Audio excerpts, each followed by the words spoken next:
The first shot rang out at dawn, shattering the stillness of Montana Territory, 1876.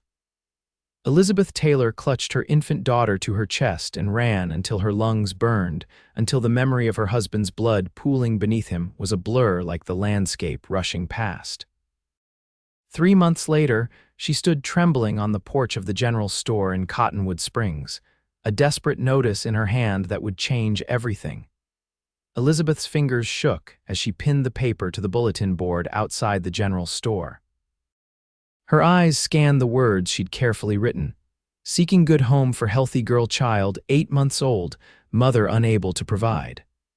She stepped back, clutching her daughter tighter as the reality of what she was attempting crashed over her. The baby, Sarah, cooed softly, unaware that her mother was trying to give her away. "You deserve better than me," Elizabeth whispered, tears streaming down her face as she tucked a loose strand of blonde hair behind Sarah's tiny ear. "Better than this life." The life Elizabeth referred to was one of abject poverty and constant fear. Since John's murder by a gang of outlaws who'd mistaken him for someone else, she'd been barely surviving, moving from town to town, taking whatever work she could find. But winter was coming, and she had nothing left, no money, no home, barely enough milk in her breasts to keep Sarah fed. "Excuse me, madam." The deep voice startled Elizabeth. She turned to find herself looking up at a tall man in dusty riding clothes. His face was weathered by sun and wind, with sharp blue eyes that seemed to take in everything at once. A cowboy, by the look of him, with broad shoulders and calloused hands that spoke of hard work. "I couldn't help but notice your posting," he said, nodding toward the bulletin board. Elizabeth clutched Sarah tighter, suddenly afraid. "Are you interested in taking her?" The words caught in her throat. The man removed his hat, revealing thick brown hair that curled slightly at the ends. "My name's Benjamin McAllister. I run the Double M Ranch about 15 miles outside of town." He paused, his eyes meeting hers directly. "And no, madam, I'm not interested in taking just your child." Elizabeth felt her body tense. "I don't understand. I'll take you both," he said simply, as if offering to carry a package. Elizabeth blinked in confusion. "Both of us." "Why would you do that?" "Because no child should be separated from their mother unless there's no other choice," Benjamin said, his voice gentle but firm. "And because my ranch needs a housekeeper and you look like you need work." Elizabeth stared at him, trying to make sense of the offer. "You don't know anything about me. I know you're desperate enough to try giving away your child, but love her enough that you're still holding her like she's the most precious thing in the world." His eyes softened. "That tells me enough for now." Sarah chose that moment to gurgle and reach toward Benjamin's hat, which he still held in his hands. The corner of his mouth twitched upward. "She's got spirit," he observed. "Too much sometimes," Elizabeth admitted, the first hint of a smile touching her lips in what felt like months. Benjamin nodded. "The offer stands: room, board, and fair wages in exchange for keeping house. The ranch isn't fancy, but it's solid. You'll have your own quarters and no one will bother you there." Elizabeth hesitated. She had learned the hard way that men rarely offered something for nothing. "And what else would you expect, Mr. McAllister?" His face darkened slightly. "Nothing of the sort you're thinking. I'm offering honest work, Mrs. Taylor, Elizabeth Taylor." She shifted Sarah to her other arm. "My husband's been dead 3 months now. I'm sorry for your loss." The words weren't just a formality. There was genuine sympathy in his voice. "My offer comes with no strings, Mrs. Taylor. You'll be safe at the Double M." Elizabeth looked down at Sarah, then at the notice on the board. Could she trust this stranger? Did she have any choice? "I have very little with me," she said finally. "Do you have somewhere you're staying tonight?" She hesitated, then shook her head. The room at the boarding house had cost the last of her money. "I've got business to finish in town," Benjamin said. "Meet me back here at noon if you decide to accept. We can be at the ranch before sunset." Elizabeth watched him walk away, her mind racing. She looked down at Sarah, who was watching the colorful display in the general store window. "What do you think, little one?" she whispered. Should we trust him? 4 hours later, Elizabeth stood waiting outside the general store, a small bundle of possessions at her feet.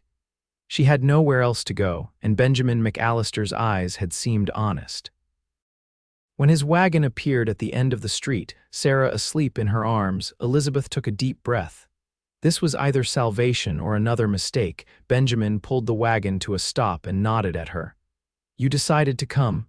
We don't have many other options, Mr. McAllister." He climbed down and lifted her bundle into the wagon. "Ben," he said. "Most folks just call me Ben." The ride to the Double M was mostly silent. Elizabeth was too exhausted and worried to make conversation, and Ben seemed content with the quiet. Sarah slept soundly, lulled by the movement of the wagon. As they crested a hill, the ranch came into view. A large main house, a bunkhouse, barn, and various outbuildings spread across the valley, with mountains rising in the distance. "It's beautiful," Elizabeth said, surprising herself. "It's home," Ben replied simply. As they approached, a young boy of about 16 ran out to meet them. "Boss, you're back earlier than we expected." "Change of plans, Davy. This is Mrs. Taylor and her daughter Sarah. They'll be staying with us." "Mrs. Taylor will be taking over the housekeeping." Davy's eyes widened slightly as he looked at Elizabeth and the baby, but he just nodded. "Nice to meet you, madam. Mrs. Taylor will be in the East Wing guest room," Ben continued. "Can you ask Mrs. Pearson to get it ready?" "Yes, sir." The boy jogged off toward the house. "Mrs. Pearson is our cook," Ben explained. "She's been trying to keep the house in order too, but it's too much for her.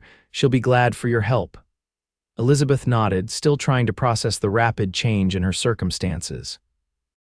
Yesterday, she'd been contemplating giving away her child. Today, she was arriving at a strange ranch with a man she barely knew, about to begin a new life. The East Wing guest room turned out to be larger than any place Elizabeth had lived since her marriage.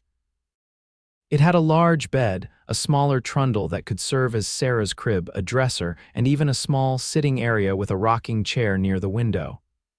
"This is too fine for a housekeeper," she protested when Ben showed her the room. "It's been empty for years," he said with a shrug. "Better to have someone using it." He paused at the door. "Supper's at 6. Get settled, rest if you can. We can talk more about your duties tomorrow." After he left, Elizabeth sat on the edge of the bed, Sarah beside her, and allowed herself to cry from relief, from fear, from the overwhelming events of the day. "We're safe for now," she whispered to her daughter. "At least we're together." The next morning, Elizabeth woke early, dressed in her cleanest dress and prepared to earn her keep. She found Mrs. Pearson, a robust woman in her 60s, already working in the kitchen. "So you're the widow," Mrs. Pearson said, looking her up and down, "with the baby." "Yes, madam." "Elizabeth Taylor, and this is Sarah." Elizabeth shifted her daughter on her hip. Mrs. Pearson's stern expression softened slightly when she looked at the child. "She's a pretty little thing." She turned back to the stove. "The boss says you're to help with the housekeeping." "Yes, madam." "I'm ready to start right away." Mrs. Pearson nodded. "Good. This place needs a woman's touch. The boss is a good man, but since his sister left to get married last year, the place has been falling apart." She glanced at Sarah again. "There's a basket in the pantry that might serve as a cradle while you work." The days quickly fell into a rhythm. Elizabeth would rise before dawn, tend to Sarah, help Mrs. Pearson prepare breakfast for the ranch hands, then spend her days cleaning, mending, and putting the neglected house in order. Ben was often gone from sunrise to sunset, working the ranch with his men, but he always had a kind word for Elizabeth when their paths crossed, and he never failed to ask after Sarah. 2 weeks after her arrival, Elizabeth was dusting the bookshelves in Ben's study when she came across a photograph of a young woman holding a baby. "My sister Emily and her son," Ben's voice said from the doorway, startling her. "I'm sorry," Elizabeth said quickly, replacing the photograph. "I wasn't prying. No need to apologize. You're meant to be cleaning in here." Ben stepped into the room, removing his hat. He'd clearly just come in from riding. There was dust on his clothes and a faint sheen of sweat on his forehead. "Emily married a shopkeeper in Denver last year." "They have 2 children now." Elizabeth nodded, noticing how his eyes lingered on the photograph. "You miss her." "She was the heart of this place after our parents died," Ben admitted. When she left, he shrugged. The house felt empty, and now his eyes met hers. "It's starting to feel like a home again." The moment stretched between them, something unspoken passing in the air, then Sarah's cry from the next room broke the silence. "I should check on her," Elizabeth said, hurrying out. That night, lying in bed with Sarah sleeping beside her, Elizabeth found herself thinking about Ben McAllister. He was different from any man she'd known, including her late husband. John had been a dreamer, always chasing the next opportunity, moving them from place to place. Ben was steady, rooted to his land and his responsibilities. And the way he looked at her sometimes made her heart beat faster in a way she wasn't ready to acknowledge. As October turned to November, the first snow dusted the mountains surrounding the ranch. Elizabeth had been at the Double M for nearly a month, and for the first time since John's death, she felt secure. Sarah was thriving, growing stronger and more curious each day. The ranch hands had taken to the baby, bringing her little treasures a pretty rock, a carved wooden horse whenever they came to the house. One evening, as Elizabeth sat by the fire in the main room, mending one of Ben's shirts while Sarah played on a blanket nearby, Ben came in and sat in the chair opposite her. "You've made quite a difference around here," he said, his voice quiet so as not to disturb the nearly sleeping baby. Elizabeth smiled, keeping her eyes on her stitches. "The work keeps me busy, keeps my mind off things, your husband," she nodded, finally looking up, "and everything that happened after." Ben's eyes were kind in the firelight. "Would you tell me how you came to be standing outside that general store?" Elizabeth's hands stilled. She hadn't spoken of it to anyone, had been carrying the weight of those memories alone. But something about Ben's steady presence made her want to share the burden. "John was shot by a gang looking for someone else," she said, her voice barely above a whisper. "We had a small farm in the eastern part of the territory. It wasn't much, but it was ours." She took a deep breath. "They came at night." John went to the door. "I heard the shots from the bedroom where I was nursing Sarah." Ben's face darkened with anger, but he remained silent, letting her continue. "I grabbed Sarah and ran out the back, hid in the root cellar until morning." She swallowed hard. "When I came out, they were gone. John was. They'd taken anything of value. I buried him myself, then took Sarah and what little we could carry." "You've been running ever since," Ben said softly. Elizabeth nodded. "Town to town, odd jobs, sleeping wherever I could find shelter. By the time I reached Cottonwood Springs, I had nothing left. I thought," her voice broke, "I thought Sarah would be better off with someone who could provide for her properly." "You did what you had to do to survive," Ben said, "both of you." "I almost gave away my child," Elizabeth whispered, tears filling her eyes. "But you didn't."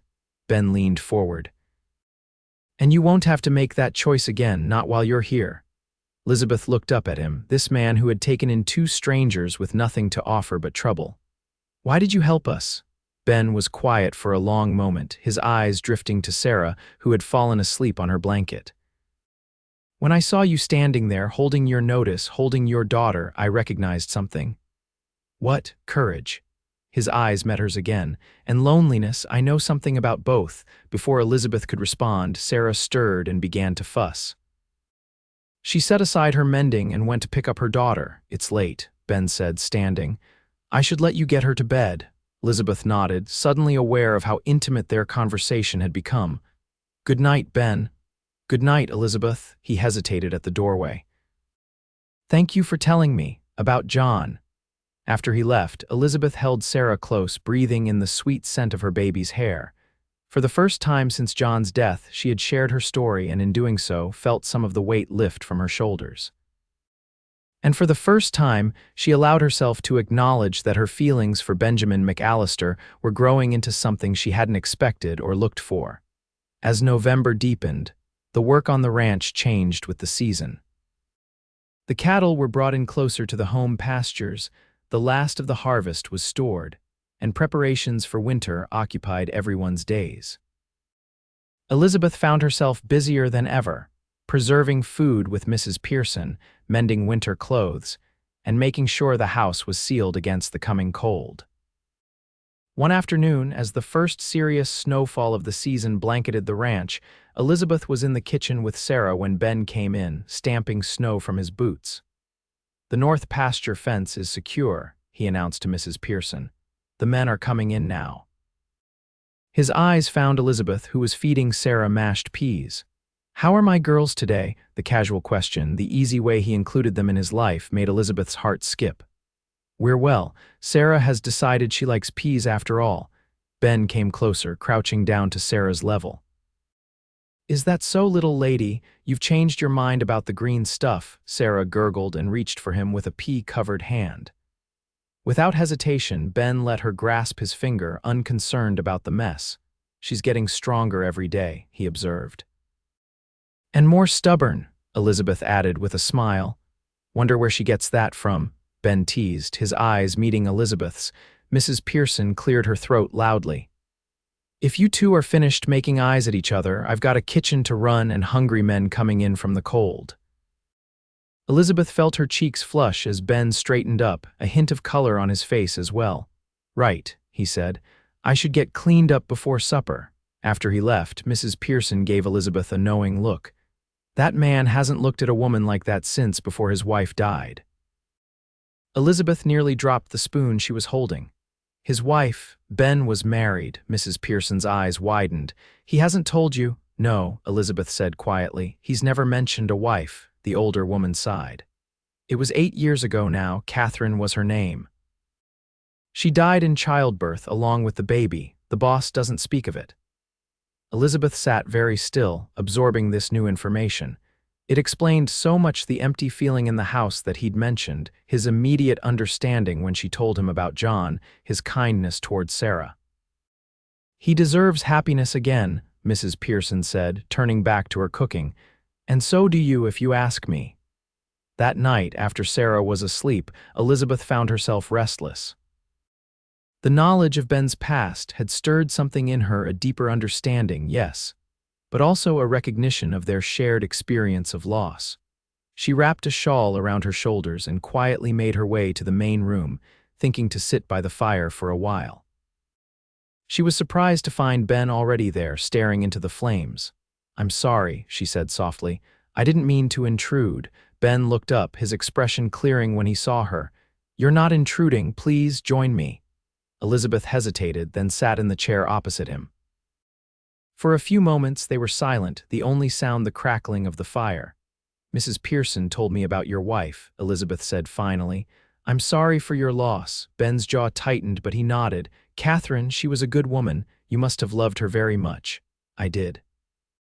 His eyes met hers across the firelight. "Just as you loved John."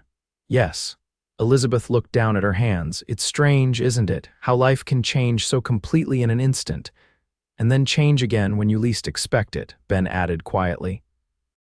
When Elizabeth looked up, the intensity in his gaze made her breath catch. There was something there, something growing between them that she hadn't been looking for but couldn't deny. "Elizabeth," he began, but was interrupted by a loud knock at the front door. Ben frowned, rising quickly. "Who could that be at this hour?" Elizabeth followed him to the door. When Ben opened it, a snow-covered figure stumbled in Davy, his face pale with cold and urgency.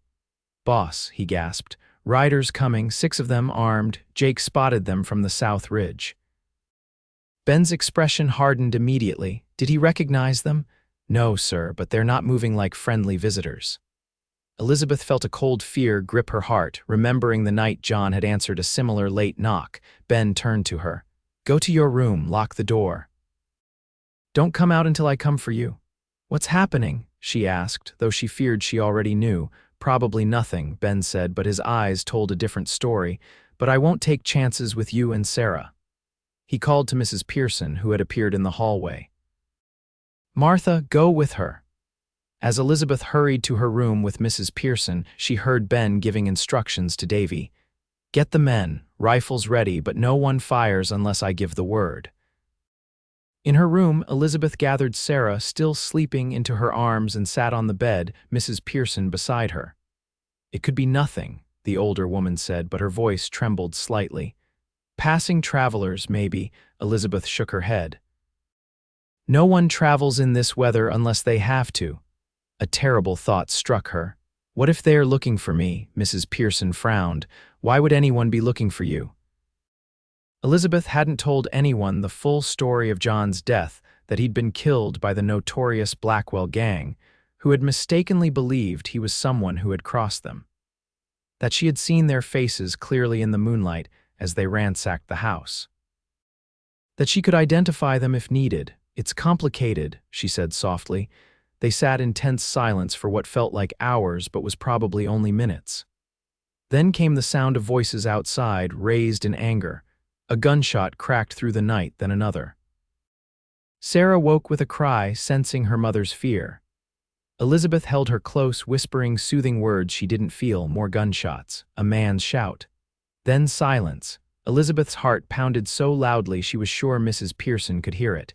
The silence stretched on, unbearable. Then footsteps in the hallway, a knock at the door. "Elizabeth," Ben's voice. "It's over, you can come out." Mrs. Pearson hurried to unlock the door. Ben stood there, a rifle in one hand, a cut above his eye bleeding slightly. "You're hurt," Elizabeth said, moving toward him instinctively. "It's nothing." His eyes moved to Sarah, who was still whimpering softly. "Is she all right?" "Just frightened. We both are." Elizabeth searched his face. "What happened?" "Rustlers," Ben said. "They've been hitting ranches all through the territory. They thought we'd be easy targets in the snow." "And were you?" Elizabeth asked. A grim smile touched Ben's lips. "They thought wrong. My men were ready." His expression softened as he looked at her. "They're gone now, you're safe." But even as he said it, Elizabeth saw something in his eyes, a question, a doubt. Later, after Mrs. Pearson had gone to her own room and Sarah was settled back to sleep, Ben came to Elizabeth's door again. "There's something you're not telling me," he said without preamble. Elizabeth sighed. She should have known he would sense it. "Come in." Once inside, with the door closed, she told him everything about the Blackwell gang, about seeing their faces, about her fear that they might someday find her. "I should have told you before," she finished. "I've put you and everyone here in danger." Ben was quiet for a long moment. "The men tonight weren't the Blackwell gang," he said finally. "I know their descriptions, but that doesn't mean they won't come someday." "I understand if you want us to leave," Elizabeth said, her voice small. "Leave?" Ben looked genuinely surprised. "Why would I want that?" "Because I've brought trouble to your door." Ben stepped closer to her. "Elizabeth, trouble finds everyone eventually. What matters is who stands with you when it comes." He reached out, his hand hovering near her cheek but not quite touching. "I told you when we met that you'd be safe here." "I meant it." Elizabeth felt tears fill her eyes. "I don't deserve your protection." "You deserve everything I can give you," Ben said, his voice low and intense. "You and Sarah both." The moment hung between them, charged with unspoken feelings. Then, slowly, Ben lowered his hand and stepped back. "Try to get some rest," he said. "I'll have extra men on watch tonight, but I don't think they'll be back." After he left, Elizabeth sat on the edge of her bed, her emotions in turmoil. She had come to care deeply for Ben more than care, if she was honest with herself. But her past, the dangers she carried with her, made any future between them seem impossible, yet he hadn't turned her away. He had promised protection, had looked at her with something in his eyes that made her heart race. For the first time since arriving at the Double M, Elizabeth wasn't sure what tomorrow would bring. December arrived with bitter cold and more snow. The ranch settled into its winter routine, maintaining the livestock, repairing equipment, and preparing for the spring that seemed impossibly far away. Elizabeth threw herself into her work, determined to earn her keep and to push away the growing feelings she had for Ben. For his part, Ben seemed to respect her unspoken need for distance. He was unfailingly kind, especially with Sarah, who had begun to crawl and was getting into everything. But the intimate conversations by the fire, the lingering looks across the room, these had stopped since the night of the rustlers' attack. A week before Christmas, Ben announced at breakfast that he needed to go into town for supplies. "I'll be gone overnight," he told Elizabeth. "Is there anything special you need?" Elizabeth thought of Sarah, who was growing out of her clothes. "Some fabric, if it's not too much trouble. Sarah needs new dresses." Ben nodded. "Of course, anything else?" There was something in his tone, an invitation to ask for more, but Elizabeth shook her head. "No, thank you, we have everything we need." As Ben prepared to leave, Elizabeth watched from the porch, Sarah bundled in her arms against the cold. He checked his saddlebags one last time, then came over to them. I'll be back tomorrow evening, he said. Davy and the men know to keep an eye on things. We'll be fine, Elizabeth assured him. It's only one night. Ben looked at Sarah, who was reaching for him as she always did now. He let her grab his finger, smiling at her eager grip. You be good for your mama, little lady. Then, to Elizabeth's surprise, he leaned forward and pressed a gentle kiss to her cheek. Stay safe, he murmured, and then he was gone, mounting his horse and riding away before she could respond. Elizabeth stood on the porch long after he disappeared from view, her cheek tingling where his lips had touched. That night, after Sarah was asleep, Elizabeth sat by her bedroom window, watching the snow fall in the moonlight. The ranch was quiet, most of the hands having gone into their bunkhouse early. Only Davy and two others remained on watch, taking turns patrolling the property as Ben had instructed. Elizabeth's thoughts drifted to Ben, somewhere on the trail to town or perhaps already there. Had he reached shelter before the snow began? Was he thinking of them as she was thinking of him? A movement outside caught her eye, a shadow moving between the barn and the corral. Probably just Davy or one of the other watchmen, she told herself, but something about the furtive way the figure moved set her on edge, then another shadow and another. 3 men moving with deliberate stealth toward the house. Elizabeth's blood ran cold. She quickly moved to Sarah's trundle, gathering her sleeping daughter and a blanket. Then, as quietly as she could, she made her way to the door and listened, voices in the main part of the house. Men's voices, unfamiliar and threatening. Check all the rooms. The woman and the kid are what we're after. Elizabeth's heart nearly stopped. The Blackwell gang, they had found her, with Sarah clutched to her chest. Elizabeth moved swiftly to the window. It opened onto a small side porch not far from the ground. If she could get out and make it to the barn, she might be able to hide. She eased the window open, wincing at the slight creak. Cold air rushed in, making Sarah stir but thankfully not wake. Elizabeth climbed through, holding her daughter securely, and dropped the short distance to the porch below. Just as her feet touched the wooden planks, she heard her bedroom door crash open behind her. A shout followed the window, "She's outside." Elizabeth ran, her feet slipping in the snow toward the dark shape of the barn. Behind her, she heard the sounds of pursuit, men cursing as they scrambled to follow. She reached the barn, yanked open the side door, and slipped inside. The familiar smell of hay and horses greeted her as she quickly moved to the back, looking for a place to hide. Sarah, fully awake now, began to cry, sensing her mother's fear. "SHH, sweetheart, please," Elizabeth whispered desperately, trying to quiet her daughter as she ducked into an empty stall. The barn door crashed open. "I heard the kid," a rough voice called. "They're in here." Elizabeth pressed herself against the back wall of the stall, trying to soothe Sarah, who was now crying in earnest. The sound echoed in the barn, a beacon leading straight to them. Footsteps approached. Elizabeth looked around frantically for a weapon, anything to defend herself and her child, but found nothing. A face appeared at the stall entrance, a bearded man with cold eyes that widened in recognition when he saw her. "Well, well," he said, a cruel smile spreading across his face. "If it ain't the widow Taylor. Been looking for you for a long time, lady." Elizabeth clutched Sarah tighter. "What do you want with us? I have nothing." "You saw our faces that night," the man said. "That makes you dangerous. Boss doesn't like loose ends." 2 more men appeared behind him. "Got her, Mitch, got her," the bearded man confirmed. "And the kid too." "Please," Elizabeth begged. "She's innocent. She hasn't seen anything, can't identify anyone." Mitch shrugged. "Don't matter. Boss said no witnesses." Elizabeth felt a cold resolve settle over her. She would not let these men hurt her daughter. Somehow she would find a way out of this. "Where's McAllister?" one of the other men asked. "Town, according to what we heard," Mitch answered. "Lucky for us, unlucky for him. He'll come back to find his house burned down and his woman and her kid gone." "You're going to kill us anyway," Elizabeth said, her voice steadier than she felt. "So why not just do it here?" Mitch shook his head. "Boss wants to see you first. Make sure you understand what happens to folks who can identify the Blackwell gang." From outside the barn came a sudden shout, then a gunshot. The 3 men turned, momentarily distracted. Elizabeth saw her chance. She lunged forward, pushing past them with all her strength. Sarah clutched tightly to her chest. She made it past the stall into the main aisle of the barn, but Mitch recovered quickly, grabbing her arm. "Where do you think you're going?" he snarled. Elizabeth struggled, but his grip was like iron. Sarah was screaming now, her tiny face red with fear and confusion. Another gunshot outside, closer this time. One of the other men moved to the barn door, peering out cautiously. "Something's happening out there," he reported, his voice tense. "Probably just the ranch hands," Mitch said dismissively. "Jeb and the others will take care of them."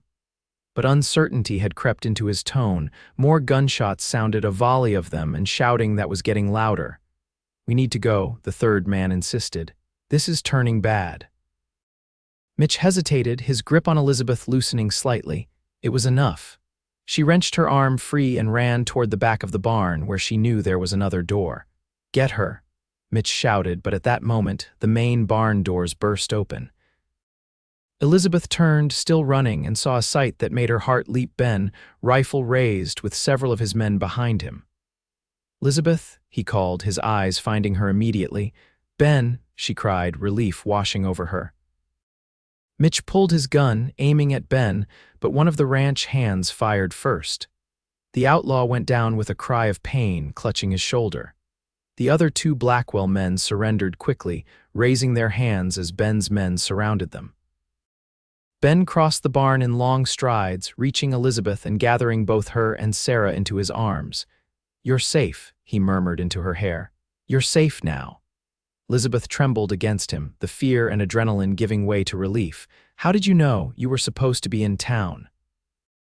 "I got halfway there and had a feeling," Ben said, pulling back slightly to look at her face. "Something told me to turn around. I've learned to trust those feelings."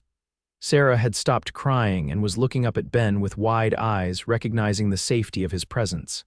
"The others?" Elizabeth asked, suddenly remembering there had been more outlaws outside, captured or ran off, Ben assured her. "My men and I caught them by surprise. They weren't expecting me to come back." Elizabeth sagged against him, exhaustion sweeping over her. "They came for me.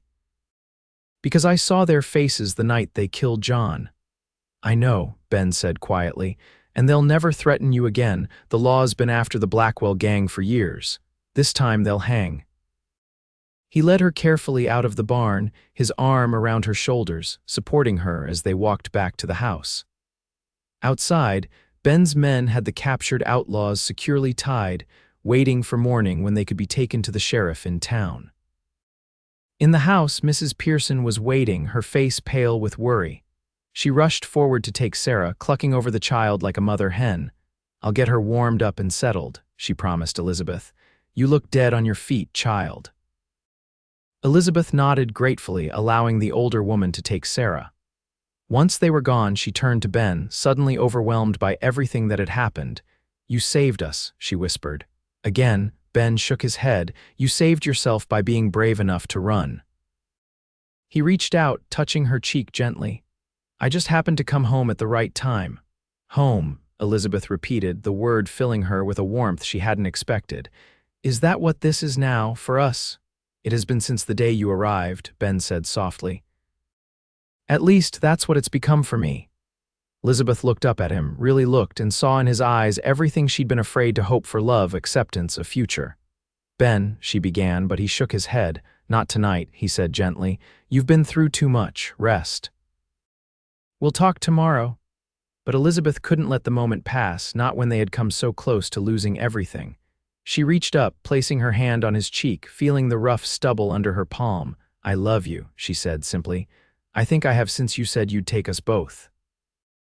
Ben's breath caught. For a moment he was still.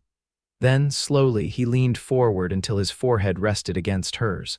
"I've loved you since I saw you standing outside that general store," he admitted. "Trying so hard to be strong for your daughter, even when it was breaking your heart." He pulled back slightly, his eyes meeting hers. "I meant what I said that day, Elizabeth. I'll take you both, for as long as you'll stay." "And if we want to stay forever?" she asked, barely daring to breathe. Ben's answer was to lower his mouth to hers, a kiss so gentle and yet so full of promise that Elizabeth felt tears spring to her eyes. When they parted, Ben smiled, a real smile that reached his eyes and transformed his face. Forever sounds just about right to me. Christmas at the Double M was unlike anything Elizabeth had experienced before. The house was decorated with pine boughs and red ribbons. The smells of Mrs. Pearson's baking filled every room, and the sound of Sarah's delighted laughter as she discovered each new wonder made everyone smile. The Blackwell gang members had been taken to town and were awaiting trial, the evidence against them overwhelming. With the threat finally removed, Elizabeth felt as if a weight had been lifted from her shoulders. For the first time since John's death, she could look to the future without fear shadowing every thought.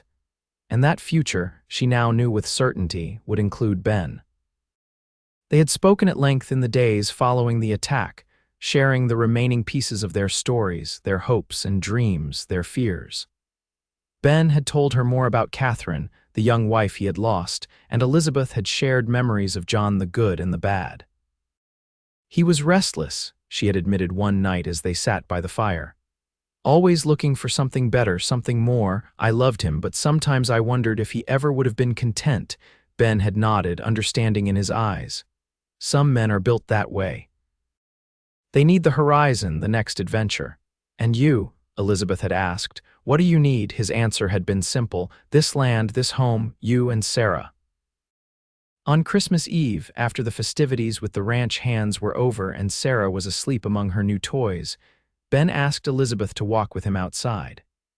The night was clear and cold, stars brilliant in the black sky, the snow glittering in the moonlight. I have something for you, Ben said, reaching into his pocket. Something I've been holding onto for a while now. He withdrew a small box and opened it to reveal a gold ring with a modest diamond that caught the moonlight and sparkled. It was my mother's, he explained. I've been carrying it since the day after you arrived, waiting for the right moment. Elizabeth's breath caught as she looked from the ring to Ben's face. I know it hasn't been that long, he continued, but I've never been more certain of anything in my life. He took her gloved hand in his. Elizabeth Taylor, will you marry me? Will you make this ranch a true home again, with you and Sarah by my side? Tears filled Elizabeth's eyes, but they were tears of joy. Yes, she whispered. Yes, with all my heart. Ben slipped the ring onto her finger, then pulled her close, his kiss warming her despite the cold night air. When? He asked when they finally parted. Elizabeth smiled. As soon as possible. We've both waited long enough for happiness, don't you think? They were married 2 weeks later, in the ranch house parlor, with the local minister officiating. Mrs. Pearson cried openly, and even the toughest of the ranch hands looked suspiciously misty-eyed as Ben and Elizabeth exchanged their vows. Sarah, dressed in a new dress made from the fabric Ben had eventually purchased in town, sat contentedly in Davy's arms, occasionally reaching for the shiny buttons on his best shirt. I, Benjamin, take you, Elizabeth, to be my lawfully wedded wife, Ben said, his voice steady and sure. To have and to hold from this day forward, for better, for worse, for richer, for poorer, in sickness and in health, until death do us part. Elizabeth repeated the vows, her heart full to bursting as she looked into the eyes of the man who had saved her in more ways than one. I now pronounce you man and wife, the minister declared. You may kiss your bride.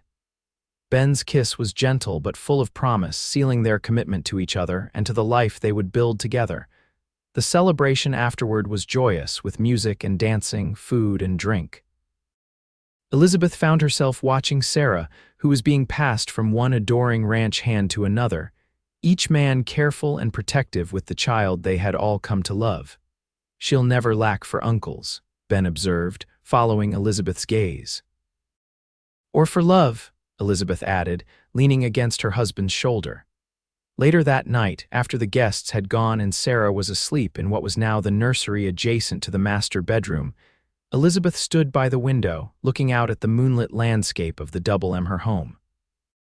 Ben came up behind her, wrapping his arms around her waist and pulling her back against his chest. Happy, he murmured against her hair. More than I ever thought possible, she admitted. When I stood outside that general store, ready to give away my child because I couldn't provide for her. I never imagined this. Ben turned her in his arms so she was facing him. I meant what I said that day, when I told you I'd take you both. I know you did. Elizabeth said softly. You've proven it every day since. And I'll keep proving it, Ben promised, every day for the rest of our lives. As winter gave way to spring, the double M flourished under the care of its expanded family. Elizabeth no longer served as housekeeper but as mistress of the ranch, a role she grew into with natural grace. She hired a young woman from town to help with the housework, took over the accounts with her neat handwriting and head for figures, and even learned to ride, accompanying Ben on short trips around the property when Sarah was napping. Sarah, now walking and beginning to talk, was the joy of everyone on the ranch. She followed Ben with adoring eyes, called him Pa to his obvious delight, and was spoiled shamelessly by Mrs. Pearson and all the hands. In late April, as the wildflowers began to carpet the meadows around the ranch, Elizabeth confirmed what she had suspected for a few weeks: she was expecting a child. She told Ben that evening as they sat on the porch, watching the sunset paint the mountains gold and pink. Sarah was already asleep inside, worn out from a day of toddling after the chickens. Ben, Elizabeth said, her heart fluttering with excitement, I have news. He turned to her, his eyes curious. What is it? We're going to have a baby, she said, watching his face carefully. In the fall, I think. For a moment, Ben was perfectly still, then his eyes widened and a joy unlike anything Elizabeth had ever seen transformed his face. A baby, he repeated, his voice filled with wonder. Our baby, Elizabeth nodded, tears of happiness filling her eyes. Our baby. Ben pulled her into his arms, holding her as if she were made of glass. Are you all right? Do you feel well? Elizabeth laughed at his concern. I'm perfectly fine, strong as a horse, according to Mrs. Pearson. Ben's hand moved to rest gently on her still flat stomach. A child, he whispered. Our child. The awe in his voice made Elizabeth's heart swell. She covered his hand with her own. Sarah will have a brother or sister. And the double M will have another heir, Ben added, his voice thick with emotion. As the summer progressed and Elizabeth's pregnancy became more visible, the entire ranch seemed to hold its collective breath in anticipation. The hands were protective of her to the point of absurdity, rushing to carry anything heavier than a teacup, and Mrs. Pearson was constantly plying her with special teas and nutritious foods. Ben was the worst of all, Elizabeth thought with fond exasperation. He hovered near her constantly, insisted she rest frequently, and forbade her from riding, despite the doctor's assurance that gentle exercise was beneficial. I'm pregnant, not made of china, she told him one evening as he fussed over the height of the pillows behind her back. I know, Ben said, his hands stilling. Elizabeth caught his hand, understanding dawning. This is about Catherine, isn't it? Ben looked away but nodded. I can't help it, I keep remembering. Look at me, Elizabeth said gently. When he did, she continued, I am not Catherine. This pregnancy is not that one. Dr. Miller says I'm as healthy as can be, and so is the baby. I know that in my head, Ben admitted. It's my heart that's afraid. Elizabeth pulled him down to sit beside her. It's all right to be afraid, I am too sometimes. But we can't let fear stop us from living, from loving. Ben pressed a kiss to her forehead. When did you get so wise? I learned from a very smart cowboy, Elizabeth teased, the one who looked at a desperate widow with a baby and said, I'll take you both. The baby came in early October, as the aspen trees turned gold on the mountainsides. It was a difficult birth, but nowhere near the tragedy Ben had feared. After 12 hours of labor, Elizabeth delivered a healthy son with a lusty cry and a shock of dark hair like his father's.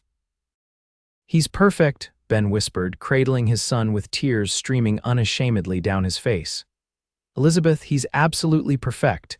Elizabeth, exhausted but radiant, watched her husband with their child. What shall we name him? Ben looked thoughtful. What about John, after his grandfather? Elizabeth felt a rush of love for this man who understood the importance of honoring the past while building a future. John Benjamin McAllister, she suggested. We'll call him JB. Ben smiled, leaning down to kiss her gently. JB it is. Later, when Elizabeth had rested, Davy brought Sarah in to meet her new brother. The little girl, now nearly 2 years old, approached the bed cautiously, her eyes wide as she peered at the bundle in her mother's arms. Baby, she asked, pointing. Yes, sweetheart. Elizabeth confirmed. "This is your brother, JB." Sarah looked from the baby to her mother, then to Ben, who stood nearby. "My baby," Ben chuckled, lifting Sarah onto the bed so she could see better. "Yes, little lady, your baby brother." Sarah seemed to consider this, then patted the baby's blanket-wrapped form with surprising gentleness. "Nice baby," she declared, bringing smiles to both parents' faces. As Elizabeth watched her family, her daughter, her newborn son, her husband who gazed at them all with such love, she thought back to that desperate day outside the general store. How close she had come to giving away her child, to missing all of this happiness. And how fortunate she was that a kind-hearted cowboy had looked at her and Sarah and decided to take them both and mean it with all his heart. 5 years later, the Double M was thriving as never before. Ben's careful management and Elizabeth's shrewd business sense had expanded the ranch's operations.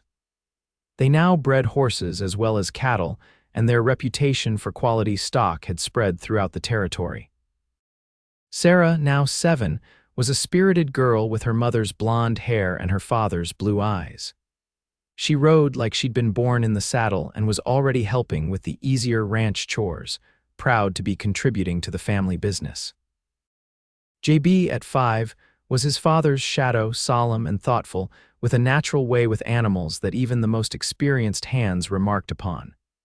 And there was 3-year-old Catherine, named for Ben's first wife, in a gesture of healing that had touched everyone who knew the story. Catherine, Kathy to the family, was a bundle of energy with dark curls and a laugh that could light up the darkest day. On a warm summer evening, as the family sat on the porch after supper, Elizabeth looked around at her children playing in the yard and her husband beside her, and felt a contentment so deep it brought tears to her eyes. "What is it?" Ben asked, noticing her expression. "I was just thinking," Elizabeth said softly, "about how differently things might have turned out." She reached for his hand. "If you hadn't come along that day," Ben squeezed her fingers, "but I did, and you had the courage to trust me." He smiled at her, the same smile that still made her heart skip after all these years. "Some things are just meant to be, Elizabeth." As the sun set behind the mountains, painting the sky in shades of gold and pink, the children ran to their parents, clamoring for a story before bedtime. "Tell us how you and Mama met," JB requested, settling on the porch steps at his father's feet.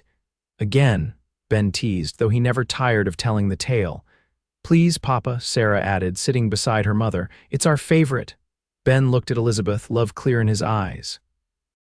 "Well then, it was a fine autumn day in Cottonwood Springs, and I was just heading into the general store when I noticed the most beautiful woman I'd ever seen." Elizabeth listened as Ben told their story, embellished slightly for the children's benefit but true in all the ways that mattered. She watched her children's faces, rapt with attention even though they'd heard it many times before. Later, after the children were asleep and Ben and Elizabeth were alone in their bedroom, he pulled her close, his arms strong and secure around her. "I've never regretted it, you know," he murmured against her hair. "Not for a single moment." "Regretted what?" Elizabeth asked, though she knew the answer. "Taking you both," Ben said simply. "It was the best decision I ever made." Elizabeth turned in his arms to face him, her heart full of the love they had built together. "And I've never regretted trusting you," she whispered. "Not for a single moment." As they held each other in the quiet darkness of their home, surrounded by the family they had created, Elizabeth thought of all the twists and turns that had brought them to this moment. The grief and loss that had shaped them both, the courage it had taken to begin again, and the love that had sustained them through it all. From desperate widow to beloved wife and mother, from a notice on a bulletin board to the mistress of a thriving ranch, her journey had been unexpected in every way. But as Ben's lips found hers in a kiss as tender as the first they had shared, Elizabeth knew with absolute certainty that she was exactly where she was meant to be, in the arms of the cowboy who had taken her and her child, and meant it with all his heart.